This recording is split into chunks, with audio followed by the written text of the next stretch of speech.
Quando vamos à igreja, estamos à espera que aconteça o quê?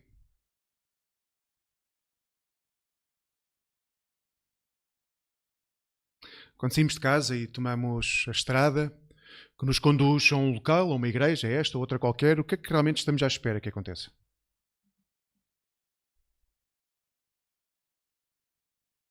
Às vezes, creio que nos enganamos naquilo que acontece num domingo de manhã ou à tarde ou num dia da semana em que nos encontramos, porque na realidade o que vai acontecer é um encontro real com Jesus. Pode acontecer muitas outras coisas, mas a única coisa que nos é garantida quando nos encontramos como povo de Deus é que nos encontramos com Jesus e em Jesus. Nós estamos numa série, começamos a semana passada, que nos leva a olhar para os pilares da igreja. Uma igreja, para ser igreja, tem alguns pilares e nós temos que conhecer quais são, porque senão não podemos firmar a igreja em nada mais do que não seja a nossa vontade. Se não conhecermos os pilares, acabamos por firmar a igreja naquilo que nós achamos que é a igreja. E normalmente aquilo que nós achamos que é a igreja, na realidade não é a igreja.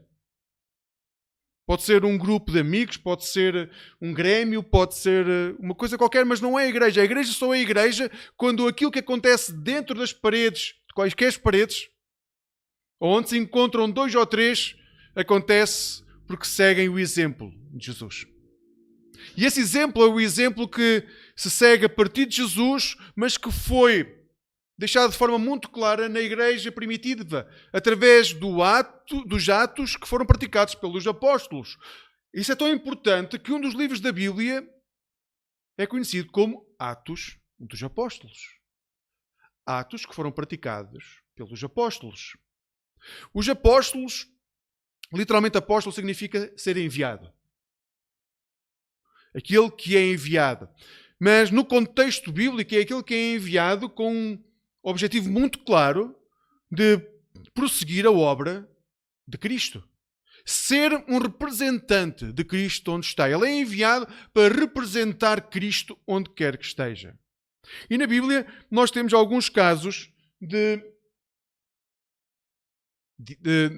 apóstolos que estão definidos como apóstolos. Nós temos o caso de Barnabé, de Paulo, de Silas, Apolo, Timóteo, Epafrodito, Andrónico e Júnias. Este é um caso muito particular porque Júnias normalmente é um nome, era um nome, não era normalmente, era um nome que era atribuído às mulheres, era um nome feminino.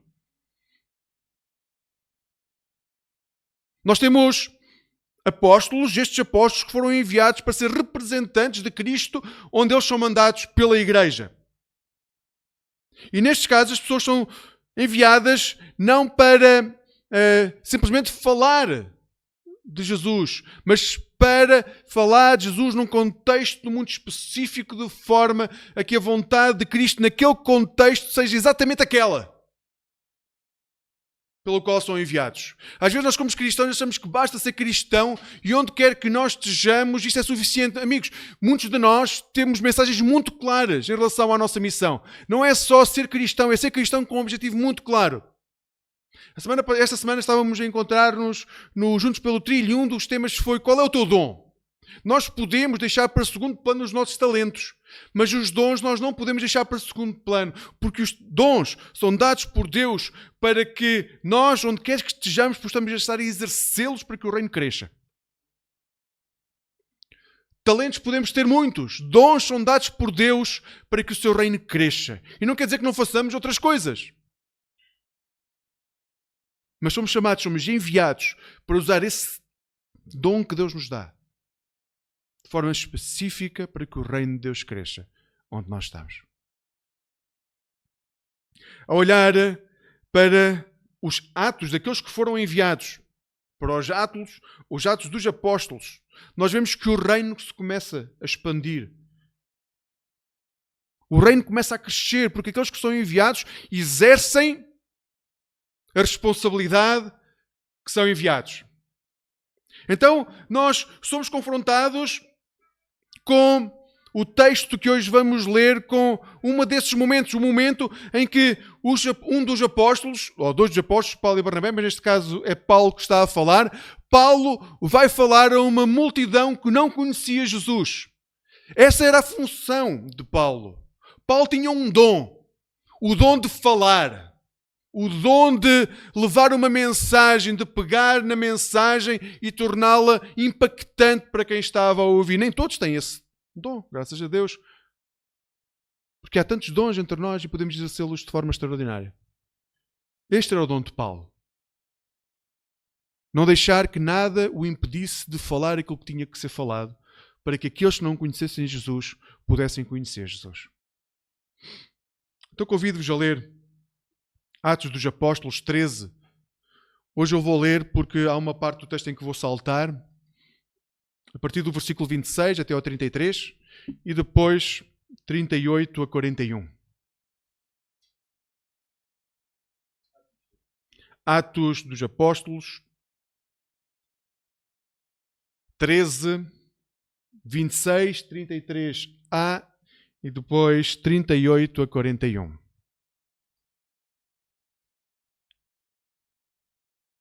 Só para situar, Paulo neste momento já vai a meio do discurso, mas já vamos ver o que é que ele disse antes, está bem? Vamos apanhar Paulo já no meio do seu discurso à igreja que se encontrava em Antioquia.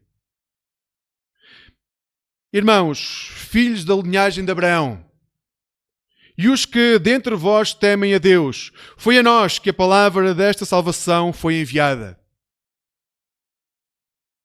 Pois os que habitam em Jerusalém e as suas autoridades não reconheceram Jesus e, condenando-o, cumpriram as palavras dos profetas, que são lidas todos os sábados. E mesmo assim, não encontrando nele nenhuma acusação digna à condenação à morte, pediram a Pilatos que ele fosse executado. Quando terminaram de fazer todas as coisas que haviam sido escritas a respeito dele, tirando-o do madeiro, o puseram numa sepultura. Mas Deus o ressuscitou dentre os mortos. E ele foi visto durante muitos dias pelos que haviam subido com ele da Galileia para Jerusalém, os quais agora são suas testemunhas para o povo. E nós vos anunciamos as boas novas da promessa feita aos pais, a qual Deus cumpriu em nós, filhos dele, ressuscitando Jesus. Passar para o 38 agora. Irmãos, ficai, pois, sabendo que por meio dele vos é anunciado o perdão dos pecados. E por meio dele, todo o que crê é justificado. De todas as coisas que não pudeste ser justificados pela lei de Moisés. Tomai cuidado para que não venha sobre vós o que foi falado nos profetas. Vede aos zombadores, admirai-vos e desaparecei, porque em vossos dias realizarei uma obra na qual jamais creríeis se alguém vos contasse. Amigos, Paulo e Barnabé estão na sua primeira viagem missionária. Eles vão percorrer parte do Império para falar sobre Jesus. E nesta viagem missionária eles vão passar por Chipre e depois de passar por Chipre, na ilha de Chipre, vão para Antioquia, da Psídia. Esta Antioquia, há várias Antioquias, há duas conhecidas. Esta especificamente encontra-se na Galácia do Sul. A Galácia é onde é a atual Turquia. E não é uma cidade costeira. Ela está no interior da Turquia, da atual Turquia, na altura era Galácia, pertencia ao Império, e ela ficava situada numa linha onde passava muito comércio que passava por terra e que ligava Éfeso à Cilícia. Então, esta é uma cidade que está a cerca de 1200 metros de altitude. Paulo não encostou, não desceu do barco e saiu para esta cidade. Ele saiu e depois teve que caminhar até chegar a esta cidade. E há quem diga que ele chegou a esta cidade porque o que é descrito antes no livro de Atos. Paulo antes esteve em Chipre. E em Chipre ele vai conhecer Sérgio Paulo. Podem ver isso nos versículos 5 a 12 do capítulo 13. Sérgio Paulo era o procônsul de Chipre, mas a família dele era uma das famílias mais importantes de Antioquia. E quando Paulo e Barnabé chegam a Chipre, este procônsul acaba por se converter à fé. Podem ler a história nos primeiros versículos de Atos dos Apóstolos. Acaba por se converter à fé, e os teólogos, há teólogos que dizem que foi por influência de Paulo Sérgio que então Paulo vai acabar por ir até Antioquia da Psídia. Mas a verdade é que também nesta Antioquia há uma grande comunidade de judeus.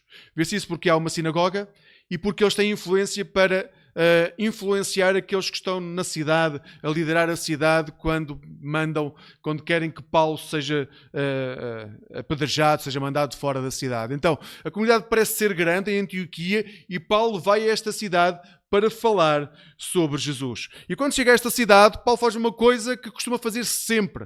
Chega ao sábado e ele vai à sinagoga.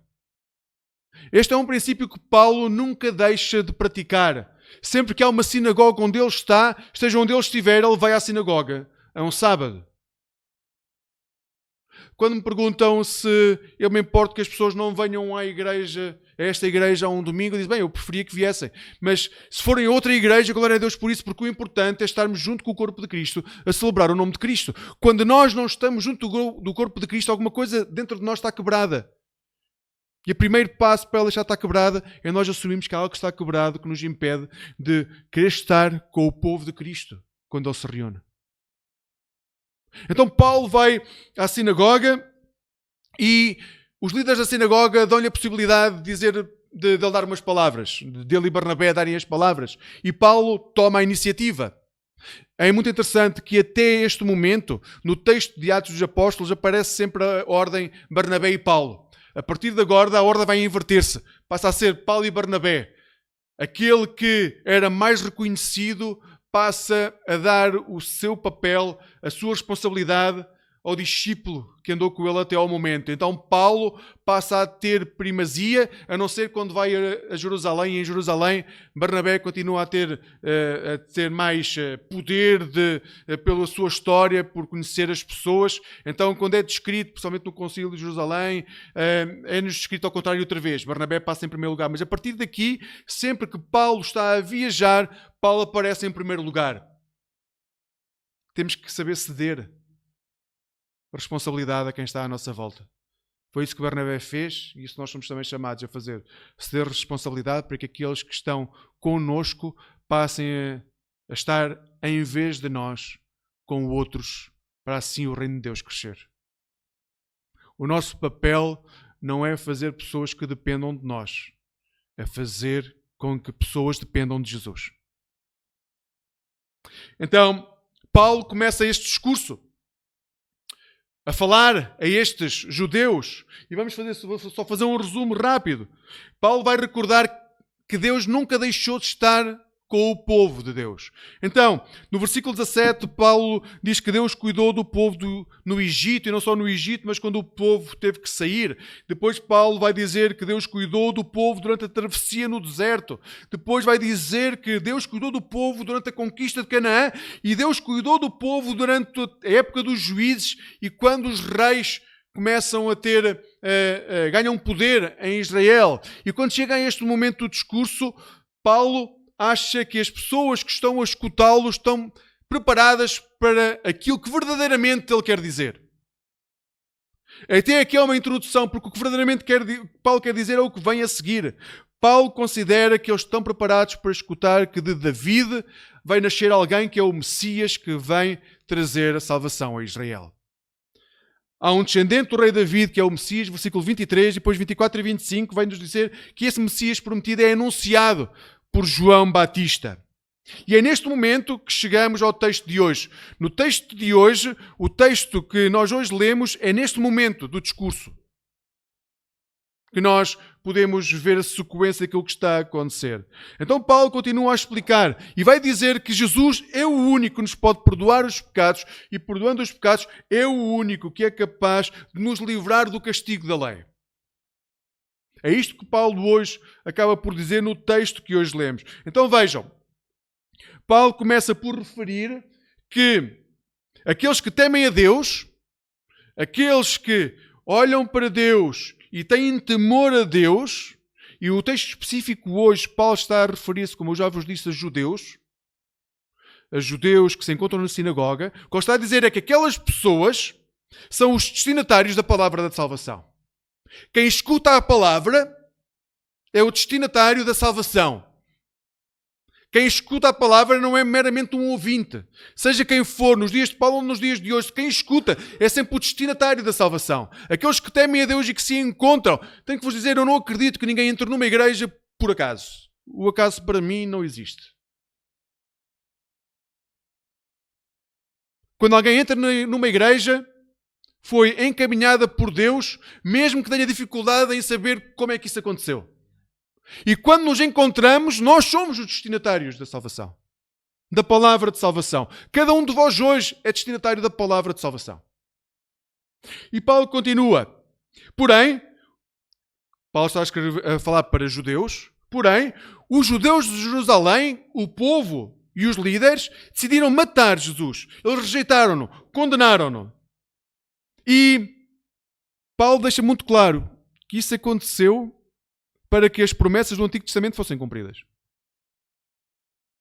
Paulo diz, sim, vocês mataram, mas tenho que vos dizer, vocês mataram, isto estava escrito desde a eternidade junto do Pai. E Paulo continua a dizer que, na realidade, tinha que acontecer isso, porque é a ressurreição que vai validar as promessas. Se não houvesse a ressurreição, todo o Antigo Testamento não faria sentido. É o que Paulo está a dizer. Se Jesus não ressuscitasse, tudo aquilo que foi escrito não faria qualquer sentido, porque não chegaria ao seu fim.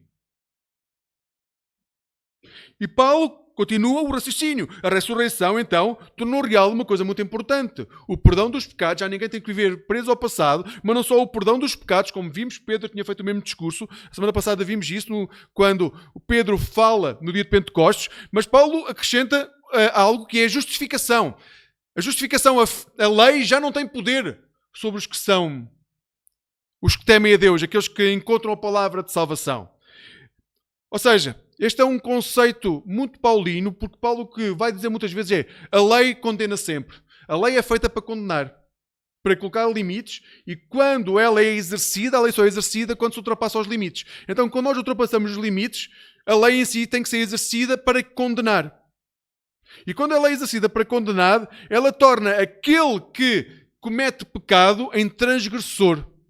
Em última análise, sempre é necessário sempre punir aquele que comete pecado. E o que ele vai dizer é, quando Jesus vem, ele vem para eliminar a necessidade de haver punição. Mas para nos tornar dignos.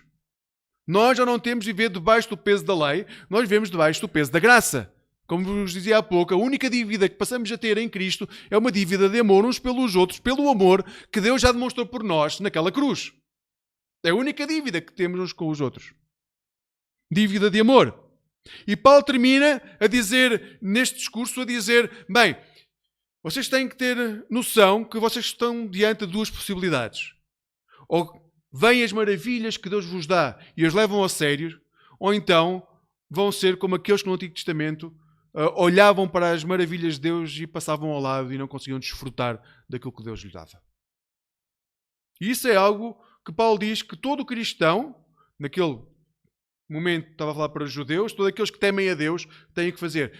Temos que escolher se queremos ver as maravilhas e realçar as maravilhas ou se queremos viver debaixo da lei e do pecado. E se queremos impor a lei e o pecado aos nossos irmãos ou se queremos impor a graça aos nossos irmãos. Amigos, ao ler este texto, eu comecei a pensar na forma como a história acontece. Sabem, o ser humano normalmente olha para a história de duas formas, ou de forma circular ou de forma linear. E o que nós vamos ver em Cristo é que a história não é um movimento circular. A questão é que muitas religiões ao longo da história veem a história como um movimento circular. Vou-vos dar alguns exemplos.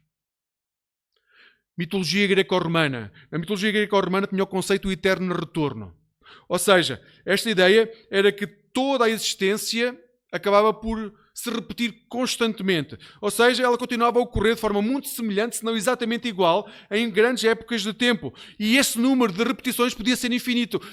Infinitivamente, as pessoas voltavam a fazer os mesmos erros, caíam nos mesmos erros, voltavam a viver as mesmas coisas. Elas e aqueles que vinham depois, não havia forma de sair deste eterno retorno, porque a história era circular.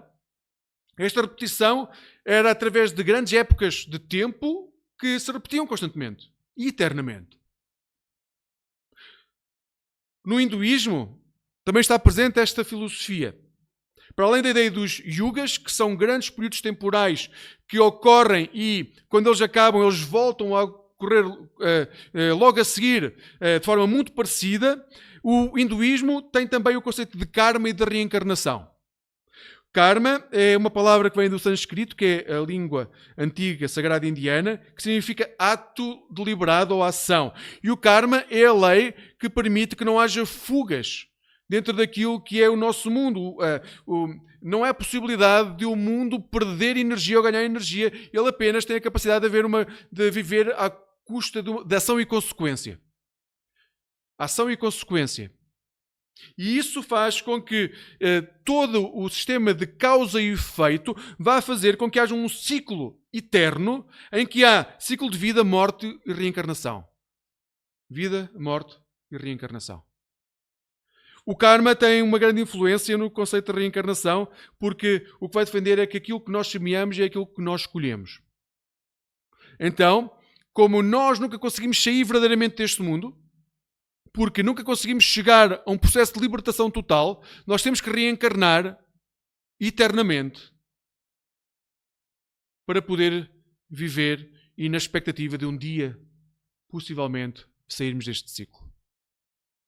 O budismo, tal como o hinduísmo, tem este conceito interminável de reencarnação, renascimentos e reencarnação. O objetivo das reencarnações é poder alcançar a libertação. Para o budismo é possível alcançar a libertação, mas para isso tem que haver uma iluminação. A pessoa tem que chegar a um patamar tal de conhecimento que o seu corpo deixa de ter necessidade de ser reencarnado. E temos também o espiritismo, onde a reencarnação é uma dos principais princípios que formam parte da sua doutrina. O espiritismo acredita que no mundo onde há provas e expiação tem que haver evolução. E essa evolução é aquilo que vai permitindo as pessoas irem subindo de patamar ao ponto de a alma, em algum momento, se poder libertar do corpo onde está. E eu podia continuar, porque há muitos exemplos ao longo da história de religiões ou de filosofias que defendem esta necessidade de ciclo. De ciclos que se repetem de forma indeterminada ao longo de toda a história. Agora, esta forma de ver o mundo é assustadora. Tenho que vos dizer, é realmente assustadora. Numa visão cíclica da história, assume-se que nós nunca temos a possibilidade de sair dos ciclos infernais. Porque assim que saímos desse ciclo, vamos voltar no ciclo seguinte para fazer exatamente a mesma coisa, porque não tivemos capacidade por nós mesmos de nos libertar da miséria da vida. E estes ciclos têm uma dificuldade, é que partem do princípio que, como as divindades são sagradas, elas não se misturam com o ser humano onde há pecado. Então elas ficam bem afastadas. O processo de libertação depende única e exclusivamente da nossa capacidade de nos libertarmos. E isso é verdadeiramente assustador. É assustador também saber que a criação nunca vai ser redimida. Porque não é possível ela ser redimida quando dentro dela contém bilhões de pessoas que não conseguem eles mesmos libertar-se e continuam a cometer atrocidades que os impedem de subir até à libertação final. Eu digo assustador, mas podia dizer diabólico. É diabólico saber que estamos presos ao nosso pecado e que nunca nos vamos libertar dele. É diabólico nós pensarmos que não temos outra possibilidade senão voltar a viver a vida que sempre vivemos, sem podermos sair deste ciclo. Então, o nosso mundo tende a ver a história de forma cíclica. Tende a ver os impérios como sendo uma necessidade que acontecem sempre. Tende a ver o pecado como algo que nós cometemos sempre que não temos capacidade de fazer diferente. E quando nós queremos sair, isso exige um tremendo esforço da nossa parte. Eu não sei se alguns de vocês já passaram por vícios. E quem lutou com o vício para se libertar do vício sabe o quão difícil é libertar-se do único vício. Agora imagine o que é libertar-se de todos os vícios, de toda a dor, de todo o sentimento de culpa que tem, porque só assim a reencarnação deixaria de acontecer. Que o digam as castas mais baixas da Índia, que essas nem sequer podem deixar de ser castas baixas. Sim, a história é cíclica para muitos. Mas quando nos aproximamos, o que nós vemos em Paulo é que a história para o cristianismo não é cíclica. A história para o cristianismo não é um movimento cíclico, é um movimento que tem um início e tem um fim. Isso é libertador. Nenhum de nós tem de voltar a viver aquilo que viveu ontem. Nenhum de nós tem de voltar a viver a miséria que viveu. Nenhum de nós tem de viver debaixo do sentimento de culpa, porque Cristo veio para nos libertar. Ele pegou nós no ponto A. E esse ponto A é um momento de queda, de dor, de pecado. E Ele vai levar-nos até ao ponto C. E o ponto C é a eternidade. E até chegar ao ponto C há um ponto B, porque todos nós passamos, que é o acontecimento de Jesus Cristo. A pessoa e obra de Jesus. Este é o caminho que estamos a trilhar. Podemos passar por vidas complicadas, podemos passar por dor, por sofrimento. Mas nós não vamos ter que voltar a viver isso. A vida depois desta vida é uma vida eterna, junto do Pai, onde Ele está de braços abertos para nos acolher para a eternidade. A história para o cristianismo não é cíclica. É libertadora. Seja qual for o trajeto que foi percorrido até aqui, por muito miserável que seja a nossa vida nesta terra, e para muitos de nós e para muitos dos seres humanos a vida é mesmo miserável. Basta olharem para onde há a miséria extrema. Guerra que não tem possibilidade de dar o mínimo de dignidade às pessoas. Basta olhar para esses locais para saber que há miséria sobre a face da terra, mas aquelas pessoas que estão naquele lugar não têm de voltar a viver isso. Depois de morrerem, o que vão viver é uma eternidade junto com o Pai, onde será o próprio Deus a enxugar as lágrimas, a cuidar, a abraçar. A história, o que Paulo diz quando fala sobre a cruz, a história não é cíclica. É libertadora. Porque a história tem no seu ponto central a figura de Jesus Cristo, o Filho do Deus vivo. Então, amigos, para mim é libertador compreender que o meu pecado não me deixa escravo para sempre. Aliás, o meu pecado, na realidade, em Cristo, não me deixa escravo para nada. Cristo venceu o pecado e a morte para que nós não tivéssemos que viver assim. Como homens e mulheres, podemos querer impor a lei uns sobre os outros. Mas a única coisa que nós vimos impor uns sobre os outros é a pessoa de Jesus Cristo. A graça. A dívida de amor. Este pecado foi vencido na cruz. Aquela cruz que transformou toda a história. E é por isso que nós podemos viver certos de que podemos pegar nos valores do reino e vivê-los. Porque não vamos ter que voltar a viver esta vida. O que vemos aqui é passageiro e nós podemos vivê-lo debaixo dos valores do reino, certos de que a eternidade, e comparar a eternidade com o tempo que vivemos nesta terra, é realmente algo que não conseguimos sequer conceber. Mas na eternidade nós vamos ter lugar na casa do Pai. Então, essa é a certeza que faz saber que eu já fui justificado. Não há nenhuma lei que tenha poder sobre a minha vida para me condenar à morte. Podem matar o meu corpo, mas não a minha alma. Essa está garantida para a eternidade. Então, queridos amigos, quero-vos deixar uma palavra de esperança hoje. Tu caminhas rumo à eternidade. Seja qual for o teu momento atual, seja qual for a história que estás a passar, seja qual for a dor que estás a enfrentar, seja qual for a doença que tens que lutar, tu não vais ter que voltar a viver a mesma coisa. Tu vais caminhar para a eternidade. Deus pegou em ti no ponto A, onde havia pecado, onde havia dor, onde havia ausência da presença de Deus, e está a encaminhar-te para o ponto C, a vida eterna, junto dele para sempre. Mas para chegar ao ponto C, temos que passar pelo ponto B, que é Jesus Cristo. Todos os que temem a Deus, a esses é dirigida a palavra da salvação. Esta é a palavra de esperança. Hoje estamos neste lugar porque fomos trazidos por Deus. Podemos não saber bem porquê, mas fomos trazidos por Deus. Então, este é o momento de aceitarmos Jesus Cristo como Senhor da nossa vida. Para não ter que viver de forma cíclica, nem termos que viver debaixo daquilo que nos querem impingir, que é assim que é a vida. A vida para o cristão não é assim, nunca será. A vida para o cristão tem uma meta muito clara e é para aí que caminhamos. A eternidade junto com o Pai. Amém.